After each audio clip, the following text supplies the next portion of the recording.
जून 2023 का वो समय मुझे लगता है कई लोगों को याद होगा। उत्तर प्रदेश और बिहार मतलब लिटरली एक भयंकर हीट वेव में उबल रहे थे। हाँ, वो समय बहुत भयानक था। आसमान से जैसे आग बरस रही थी। बिल्कुल। और गर्मी से उस वक्त 100 से ज्यादा लोगों की जान जा चुकी थी। ऐसा लग रहा था कि इस जानलेवा मौसम का कोई अंत ही नहीं है। लेकिन तभी मतलब एकदम अचानक से एक दूसरी महाआपदा, एक विनाशकारी चक्रवात, राइट? जी, एक चक्रवात तट से टकराता है। अब आमतौर पर जब दो प्राकृतिक आपदाएं एक साथ आती हैं तो हम क्या सोचते हैं कि महाविनाश होगा, डबल तबाही। हाँ। लेकिन यहाँ एक बहुत ही अजीब चमत्कार हुआ। उस चक्रवात ने ना उस हीट वेव की ही हत्या कर दी। एक तरह से उसे पूरी तरह खत्म कर दिया। बिल्कुल। कैसे? एक तबाही ने लाखों लोगों को दूसरी तबाही से बचाया। इसी अदृश्य मौसमी युद्ध और भीषण गर्मी के विज्ञान को डिकोड करना आज के इस डीप डाइव का हमारा मिशन है। और आज की ये जो चर्चा है, ये 3 बहुत ही ठोस रिसर्च पर टिकी है। सबसे पहले हम दृष्टि IAS के उस वैज्ञानिक विश्लेषण को खंगालेंगे जो हीट डोम की पूरी शारीरिक रचना या कहें एनाटॉमी समझाता है। Heat dome, okay. जी। इसके बाद हम वाजीराम की उस रिपोर्ट पर जाएंगे जो भारत के हीट संकट और उसके आर्थिक और स्वास्थ्य प्रभावों का पूरा कच्चा चिट्ठा खोलती है। और अंत में क्या है? अंत में मौसम विज्ञान की एक बहुत ही प्रतिष्ठित पत्रिका है मौसम, उसके एक शोध को हम डिकोड करेंगे जिसने चक्रवात और हीट वेव के इस अजीबोगरीब टकराव का पर्दाफाश किया है। ठीक है, तो आइए इसे थोड़ा विस्तार से समझते हैं। हम सबसे पहले उस अदृश्य खतरे को समझना होगा जो आसमान से हम पे थोपा जा रहा है। जी बिल्कुल। दृष्टि IAS की रिपोर्ट में हीट डोम की बात की गई है। अगर मैं इसे थोड़ा आम जीवन से जोड़कर देखूं तो ये किसी भारी प्रेशर कुकर के ढक्कन जैसा लगता है। अरे वाह, ये एनालॉजी तो बहुत सटीक है ना? मतलब एक ऐसा ढक्कन जो अंदर उबल रही भाप और गर्म हवा को बाहर नहीं निकलने देता और अंदर का तापमान बस लगातार बढ़ता ही चला जाता है। ये प्रेशर कुकर वाला जो उदाहरण है ना, ये स्थिति की गंभीरता को बहुत अच्छी तरह पकड़ता है। असल में मौसम विज्ञान में इस ढक्कन को उच्च दबाव या हाई प्रेशर सिस्टम कहते हैं। हाई प्रेशर सिस्टम, ठीक है। हाँ, तो जब वायुमंडल के किसी बड़े हिस्से में बहुत भारी उच्च दबाव बनता है तो वो हवा को ऊपर की ओर उठने से रोक देता है। लेकिन हवा का तो स्वाभाविक गुण है कि वो गर्म होकर ऊपर उठना चाहती है। बिल्कुल, गर्म हवा हल्की होती है और वो ऊपर जाना चाहती है, लेकिन ये जो उच्च दबाव है ये उसे वापस जमीन की तरफ धकेलता है, एक भारी हाथ की तरह जो उसे नीचे दबा रहा हो। इस नीचे की ओर बैठने वाली हवा की प्रक्रिया को विज्ञान की भाषा में सबसिडेंस कहते हैं। सबसिडेंस। और जब ये हवा जमीन की तरफ नीचे धकेली जाती है तो रिपोर्ट में एक भारी भरकम शब्द का जिक्र है, रुद्धोष्म तापन या एडियाबैटिक वार्मिंग। हाँ, एडियाबैटिक वार्मिंग। ये शब्द सुनने में बड़ा वैज्ञानिक लगता है, लेकिन क्या ये वही प्रक्रिया है जो साइकिल के पंप में होती है? मतलब जब हम टायर में हवा भरते हैं। जी, हवा के सिकुड़ने की वजह से। हाँ, तो हवा के सिकुड़ने की वजह से पंप का निचला हिस्सा गर्म हो जाता है। क्या ये वही चीज है? आपने बिल्कुल सटीक नस पकड़ी है। मतलब एकदम वही सिद्धांत है।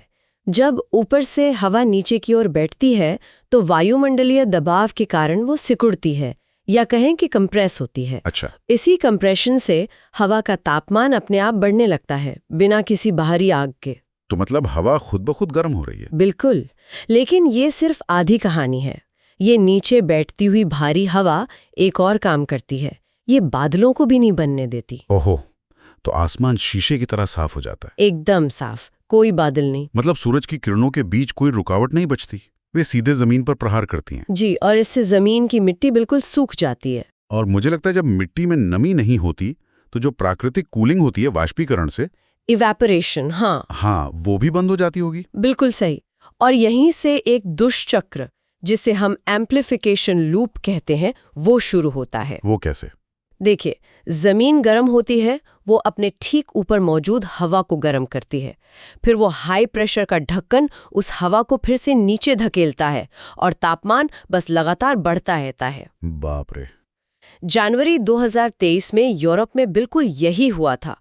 पोलैंड, डेनमार्क और नीदरलैंड्स जैसे देशों में सर्दियों के बीच, सर्दियों में? जी हाँ, कड़कड़ाती सर्दियों के बीच तापमान औसत से 10 से 20 डिग्री सेल्सियस अधिक दर्ज किया गया था। 20 डिग्री ज्यादा? सर्दियों में? हाँ, मतलब ये मौसमी तंत्र का पूरी तरह से पटरी से उतर जाना है। लेकिन मेरे दिमाग में यहाँ एक सवाल उठ रहा है।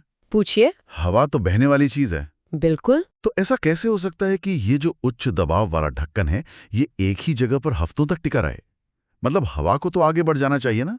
ये बहुत ही लॉजिकल सवाल है और इस सवाल का जवाब जमीन से बहुत ऊपर, मतलब वायुमंडल के ऊपरी हिस्से में बहने वाली तेज हवाओं की नदी में छिपा है। हवाओं की नदी? जी, जिसे हम जेट स्ट्रीम कहते हैं। जेट स्ट्रीम वायुमंडल में एक बहुत शक्तिशाली लहरदार धारा है जो पश्चिम से पूर्व की ओर बहती है। आप इसे ऐसे समझ सकते हैं कि ये मौसम के पूरे सिस्टम को आगे धकेलने वाले एक इंजन की तरह काम करती है। अच्छा, तो ये मौसम को आगे बढ़ाती है। हाँ, लेकिन समस्या क्या है ना, जब आर्कटिक और भूमध्य रेखा यानी इक्वेटर के तापमान के बीच का अंतर कम होने लगता है, और ये ग्लोबल वार्मिंग की वजह से हो रहा है। बिल्कुल, तो इस वार्मिंग की वजह से ये जेट स्ट्रीम सुस्त पड़ने लगती है, इसकी गति धीमी हो जाती है। तो जब ये सुस्त पड़ती है तो क्या इसकी लहरें बहुत गहरी और बड़ी हो जाती हैं और इसके आगे बढ़ने की रफ्तार धीमी हो जाती है? यही इसका सबसे खतरनाक पहलू है। जेट स्ट्रीम का ये जो लहरदार पैटर्न है, ये कभी-कभी पूरी तरह से एक जगह लॉक हो जाता है। लॉक हो जाता है मतलब रुक जाता है? जी, और जब ऊपर बहने वाली ये नदी रुक जाती है तो उसके ठीक नीचे मौजूद वो हाई प्रेशर सिस्टम, यानी वो हमारा प्रेशर कुकर का ढक्कन, वो भी अटक जाता है। बिल्कुल, वो भी एक ही जगह पर अटक जाता है। और महासागरों के बढ़ते तापमान ने इस पूरी प्रक्रिया को और भी बिगाड़ दिया है। तो इसी वजह से ये हीट डोम्स अब ज्यादा तीव्र और हफ्तों तक टिकने वाले हो गए हैं। जी बिल्कुल। तो ये तो हुआ आसमान का विज्ञान। ये विशालकाय ढक्कन पूरी दुनिया को ऊपर से भून रहा है। लेकिन अब जरा इस वैश्विक कहानी से निकलकर अपनी जमीन पर आते हैं। भारत की बात करते हैं। हाँ, जहां हम और आप रहते हैं। वाजीराम की रिपोर्ट के आंकड़े जब मैं पढ़ रहा था तो वो बहुत डराने वाले लगे। वाकई में? वो बताते हैं कि भारत में इस ढक्कन के नीचे रहने की असली कीमत क्या है। 2024 भारत का 1901 के बाद से सबसे गर्म वर्ष रहा। सबसे गर्म वर्ष? जी, और 2026 में तो हमने देखा कि फरवरी के महीने में ही हीटवेव चलने लगी। हाँ, सर्दियां खत्म होने से पहले ही। बिल्कुल। और आज भारत के 57% से अधिक जिले, मतलब अगर मैं आबादी के हिसाब से देखूं तो 3/4 से ज्यादा आबादी गर्मी के प्रति संवेदनशील हो चुकी है। ये कोई छोटा आंकड़ा नहीं है। नहीं, बिल्कुल नहीं। लेकिन यहाँ जो बात सबसे अधिक रोचक है वो ये है कि हम सिर्फ आसमान से आने वाली गर्मी के शिकार नहीं हैं। अच्छा, तो और क्या है? हमने जमीन पर भी खुद को पकाने के लिए अपने खुद के कंक्रीट के ओवन तैयार कर लिए हैं। कंक्रीट के ओवन? आप शहरों की बात कर रही हैं? हाँ, हमारी जो शहरी बनावट है ना, उसने इस वैश्विक गर्मी को स्थानीय स्तर पर कई गुना बढ़ा दिया है। इसे वैज्ञानिक भाषा में अर्बन हीट आइलैंड प्रभाव कहते हैं। Urban heat island. जी, हमने हरियाली खत्म करके जो ये कंक्रीट और डामर बिछाया है सड़कों पर, इमारतों में, वो दिन भर सूरज की गर्मी को एक स्पंज की तरह सोख लेता है और फिर रात में उसे धीरे धीरे बाहर छोड़ता है, राइट? बिल्कुल। वाजीराम की रिपोर्ट में 90वें परसेंटाइल की रातों का जिक्र किया गया है। जी, 98th परसेंटाइल नाइट्स। इसका सीधा मतलब यह है कि आज की जो रातें हैं वो इतिहास की 90% रातों के मुकाबले अधिक गर्म हैं। और ये बहुत खतरनाक है क्योंकि मानव शरीर को दिन की इस भयानक गर्मी से उबरने के लिए रात में तापमान गिरने की जरूरत होती है, रिकवरी के लिए। हाँ, ताकि हमारा जो आंतरिक थर्मोमीटर है वो रीसेट हो सके। जब रातें ठंडी ही नहीं होंगी तो शरीर तो लगातार स्ट्रेस में रहेगा ना। बिल्कुल सही कहा आपने। और यहीं से एक बहुत ही महत्वपूर्ण अवधारणा उभर कर सामने आती है जिसे हम थर्मल इनजस्टिस या तापीय अन्याय कहते हैं। थर्मल इनजस्टिस, ये थोड़ा सामाजिक मुद्दा लग रहा है पूरी तरह से। देखिए, जब हम वातानुकूलित दफ्तरों में एसी में बैठकर गर्मी की बात करते हैं तो ये हमें सिर्फ एक असुविधा लगती है।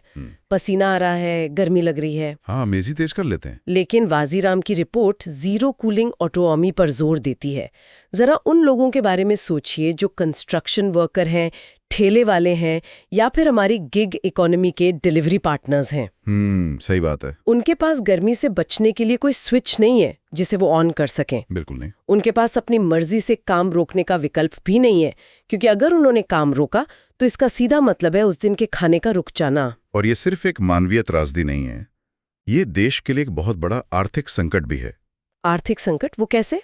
रिपोर्ट के अनुसार सिर्फ 2024 में 44,000 हीट स्ट्रोक के मामले सामने आए थे। 44,000। यानी प्रोडक्टिविटी की बात करें तो 2030 तक भारत की जीडीपी में 4.5% तक का नुकसान हो सकता है इस गर्मी की वजह से। 4.5% जीडीपी का नुकसान, ये तो बिलियंस में होगा। बिल्कुल।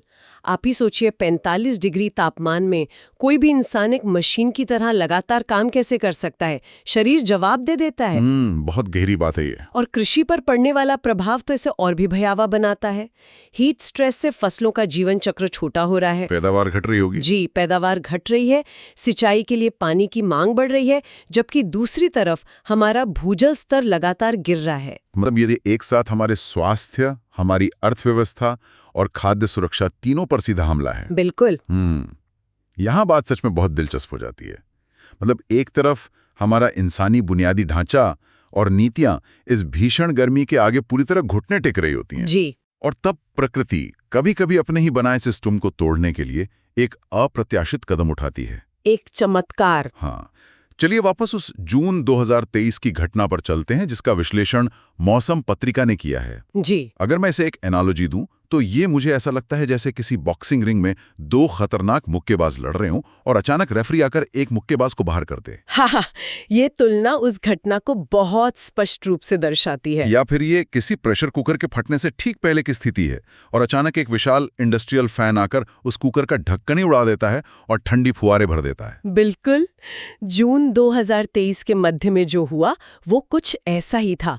उस वक्त एक ब्लॉकिंग हाई बना हुआ था। Blocking high? जी। ये शोभ मंडल यानी ट्रोपोस्फियर के मध्य से ऊपरी हिस्से में अटका हुआ एक बहुत भारी उच्च दबाव वाला सिस्टम था। एक मिनट, यहाँ थोड़ा रुकते हैं। क्या ये ब्लॉकिंग हाई वही हीट डोम है जिसकी हमने पहले बात की थी, या ये कुछ अलग चीज है? ये एक बहुत ही महत्वपूर्ण सवाल है। देखिए, ब्लॉकिंग हाई दरअसल वो मौसमी ट्रैफिक जैम है जो हीट डोम को पैदा करता है। अच्छा, ट्रैफिक जैम। हाँ, ये एक तरह की रुकावट है जो हवा के सामान्य बहाव को रोक देती है। उस समय भारत के ऊपर इस ब्लॉकिंग हाई ने एक ऐसी स्थिति बना दी थी कि पाकिस्तान और थार रेगिस्तान की बेहद गर्म और शुष्क हवाएं वो सीधे भारत के पूर्वी हिस्सों यानी उत्तर प्रदेश और बिहार की तरफ धकेली जा रही थीं। बाप रे। ये हवाएं किसी विशाल हेयर ड्रायर की तरह थीं, जो पहले से ही गर्म इलाकों को और ज्यादा झुलसा रही थीं। और तभी 15 जून 2023 को अरब सागर से बिपरजॉय चक्रवात की एंट्री होती है। बिल्कुल, जो सीधा गुजरात तट से टकराता है। और यहाँ जो भौतिक विज्ञान काम कर रहा है ना, वो बहुत ही हैरान करने वाला है। मैंने पढ़ा कि चक्रवात और हीट वेव का ये जो रिश्ता है, ये इस बात पर निर्भर करता है कि चक्रवात आखिर उठ कहाँ से रहा है। सटीक बात। ये सबसे जरूरी पॉइंट है। बंगाल की खाड़ी और अरब सागर के चक्रवातों का जो व्यवहार होता है वो एक दूसरे से बिल्कुल अलग होता है। वो कैसे? देखिए, उत्तरी गोलार्ध यानी नॉर्दर्न हेमिस्फीयर में चक्रवात हमेशा घड़ी की सुइयों के विपरीत दिशा में घूमते हैं। मतलब काउंटर क्लॉकवाइज? जी, काउंटर क्लॉकवाइज। अब जरा कल्पना कीजिए कि एक चक्रवात भारत के पूर्व में है, यानी बंगाल की खाड़ी में। ठीक है, इमेजिन कर लिया। अपनी घुमावदार दिशा के कारण वो भारत के मैदानी इलाकों से शुष्क हवा को खींचकर समुद्र की तरफ ले जाता है। अच्छा, तो इसका मतलब है कि वो उत्तर पश्चिम से जो गर्म हवाएं आ रही हैं, उनको पूरे भारत में खींचने लगता है। बिल्कुल। तो बंगाल की खाड़ी का चक्रवात तो हीटवेव को और भी बदतर बना देगा। एकदम सही। लेकिन बिपरजॉय के केस में क्या था?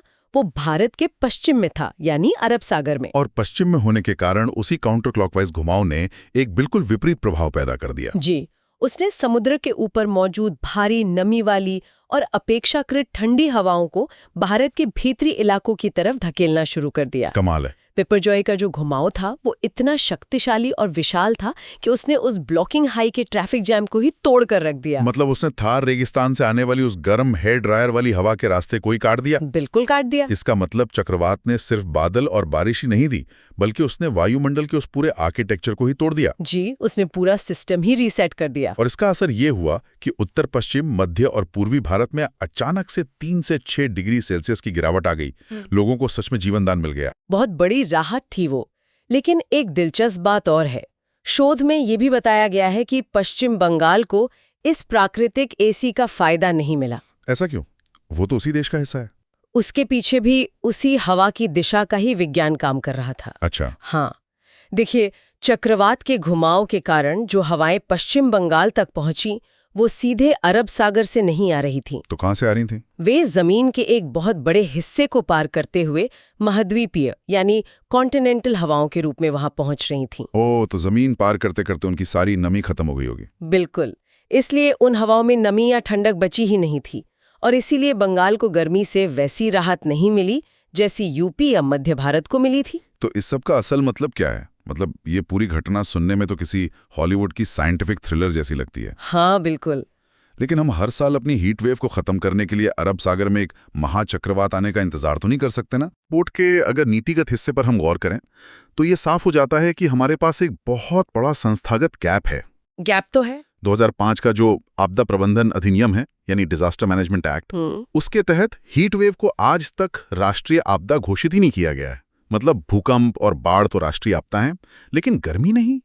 ऐसा क्यों है? अगर हम इसे बड़ी तस्वीर से जोड़कर देखें तो इसके पीछे का कारण बहुत ही व्यवहारिक और मैं कहूंगी थोड़ा संवेदनहीन है। संवेदनहीन कैसे?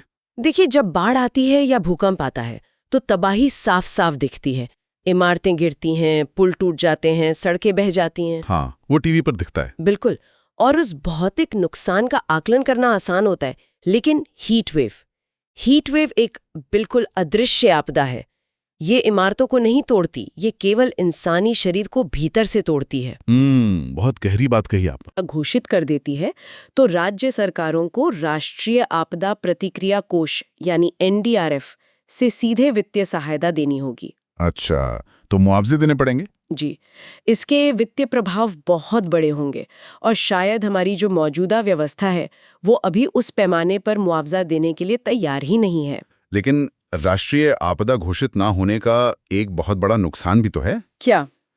नतीजा ये है कि राज्यों के पास जो हीट एक्शन प्लान है, जिन्हें हम HAPs कहते हैं, हाँ, HAP, हाँ, जैसे अहमदाबाद का मॉडल जो काफी चर्चित भी रहा था, वे प्लान कानूनी रूप से बाध्यकारी नहीं रह जाते। मतलब आपके पास योजना तो है, पेपर पर सब अच्छा लग रहा है, लेकिन लागू करने की पावर नहीं। बिल्कुल। उसे जमीन पर लागू करने के लिए जिस फंड और कानूनी दबाव की जरूरत है, उसकी भारी कमी है। इसके अलावा एक और बड़ी खामी है। हमारी जो चेतावनी प्रणाली है वो अभी भी बहुत पुरानी सोच पर चल रही है। वो कैसे? मौसम विभाग आज भी सिर्फ तापमान के आधार पर अलर्ट जारी करता है कि आज 42 डिग्री है, कल 45 डिग्री होगा। तो इसमें क्या गलत है? गलत ये है कि तापमान पूरी कहानी नहीं बताता। मान लीजिए 40 डिग्री का तापमान है, लेकिन उसके साथ अगर 80% आर्द्रता यानी ह्यूमिडिटी हो, ओह, उमस। जी, उमस, तो शरीर का पसीना सूख ही नहीं पाता, शरीर खुद को ठंडा नहीं कर पाता, और जो वेट बल्ब तापमान है वो बहुत खतरनाक स्तर पर पहुंच जाता है। तो मतलब वो 40 डिग्री भी हमें 50 डिग्री से ज्यादा का एहसास देता है। बिल्कुल। इसीलिए हमें सिर्फ तापमान नहीं बल्कि हीट इंडेक्स की जरूरत है। हीट इंडेक्स, बिल्कुल सही। जो तापमान और नमी दोनों को मिलाकर ये बताए कि इंसान के शरीर पर इसका असली असर क्या होने वाला है। और इसके साथ ही अब हमें अधिकारों की बात भी करनी होगी। कैसे अधिकार? Right to cooling. कूलिंग का अधिकार? हाँ, इसे आवेग विलासिता या लग्जरी नहीं, बल्कि जीवन के अधिकार जो हमारा आर्टिकल 21 है उसके हिस्से के रूप में देखा जाना चाहिए। सार्वजनिक स्थानों पर पीने का पानी, छायादार जगहें और ठंडे आश्रय अनिवार्य होने चाहिए हर शहर में। रिपोर्ट में मैंने एक और बहुत दिलचस्प चीज पढ़ी थी, सेवा संस्था के बारे में। Self employed women's association. जी, उन्होंने एक हीट इंश्योरेंस मैकेनिज्म का सुझाव दिया है। ये मुझे बहुत ही प्रैक्टिकल समाधान लगा। हाँ, ये बहुत इनोवेटिव है। मतलब अगर एक दिहाड़ी मजदूर अत्यधिक गर्मी के कारण काम पर नहीं जा पाता तो उसे अपनी उस दिन की दिहाड़ी का नुकसान नहीं सहना पड़ेगा। बिल्कुल। इस तरह का जो पैरामीट्रिक इंश्योरेंस होता है, जहां मान लीजिए एक निश्चित तापमान पार होते ही बीमा का पैसा सीधे उस मजदूर के बैंक खाते में आ जाए, तुरंत राहत। हाँ, तो ये उस जीरो कूलिंग ऑटोनॉमी से लड़ने का एक बहुत ही व्यावहारिक तरीका हो सकता है। इसमें कोई शक नहीं है। देखिए, अब ये सिर्फ तापमान से बचने की बात नहीं रह गई है, ये उस आर्थिक झटके से बचने की बात है जो ये भयंकर गर्मी हर रोज हमारे गरीब तबके को दे रही है। सही बात है। जब नीतियां इस तरह जमीनी हकीकत के साथ जुड़ती हैं ना, तभी वे सच में प्रभावी होती हैं। तो अगर हम आज के इस पूरे विस्तृत विश्लेषण को समेटें तो एक बात तो बिल्कुल स्पष्ट है, एक्सट्रीम हीट अब सिर्फ एक मौसम नहीं है, ये एक ढांचागत संकट बन चुका है। बिल्कुल। इसके पीछे वैश्विक हीट डोम और वो जो फंसी हुई जेट स्ट्रीम है उसका जटिल विज्ञान काम कर रहा है। जमीन पर अगर देखें तो ये थर्मल इनजस्टिस की कड़वी सच्चाई है जो हमारी सामाजिक असमानता को और गहरी कर रही है। और जैसा कि हमने बिपरजॉय चक्रवात के मामले में देखा, वायुमंडल के तार आपस में कितनी गहराई से जुड़े हुए हैं। जी, कुदरत हमेशा अपने तरीके से सिस्टम को संतुलित करने की कोशिश करती है। चक्रवात ने उस उच्च दबाव के ढक्कन को हटा दिया, लेकिन इंसानी समाज कुदरत के इन बेतरतीब चमत्कारों के भरोसे तो नहीं बैठ सकता ना। बिल्कुल नहीं बैठ सकता। हमें अपनी नीतियां बदलनी होंगी, अपना बुनियादी ढांचा बदलना होगा। लेकिन इसी बात से मेरे दिमाग में एक ऐसा सवाल भी जन्म ले रहा है जो मुझे लगता है शायद आने वाले भविष्य की सबसे बड़ी बहस बनने वाला है। वो क्या? हमने देखा कि कैसे बिपरजॉय के भारी दबाव ने एक जानलेवा हीट वेव को तोड़ दिया, राइट? जी। तो क्या ऐसा हो सकता है कि भविष्य में जब हमारे शहर 50 डिग्री के पार उबल रहे हों और कोई प्राकृतिक चक्रवात हमारी मदद के लिए ना आए, तब इंसान खुद इस तरह के कृत्रिम वायुमंडलीय व्यवधान पैदा करने की कोशिश करे? ओह, आप क्लाउड सीडिंग या बड़े पैमाने पर जियो इंजीनियरिंग की ओर इशारा कर रहे हैं? बिल्कुल। क्या हम समताप मंडल यानी स्ट्रेटोस्फीयर में कृत्रिम कण फैलाकर सूरज की रोशनी को रोकने की कोशिश करेंगे? क्या हम मौसम के तंत्र को एक इंजीनियर की तरह नियंत्रित करने के रास्ते पर बढ़ रहे हैं? ये विचार जितना क्रांतिकारी है उतना ही खौफनाक भी है। वही तो। और सबसे बड़ा सवाल तो यही है कि क्या प्रकृति के इस इतने जटिल ताने बाने के साथ की गई ये छेड़छाड़ हमें बचाएगी, या फिर ये एक ऐसी नई और भयानक अदृश्य आपदा को जन्म देगी जिसका अंदाजा आज हम लगा भी नहीं सकते? बहुत ही गहरा सवाल है ये। श्रोताओं को इस पर जरूर विचार करना चाहिए। आज के इस गहन विश्लेषण से जुड़ने के लिए बहुत बहुत धन्यवाद।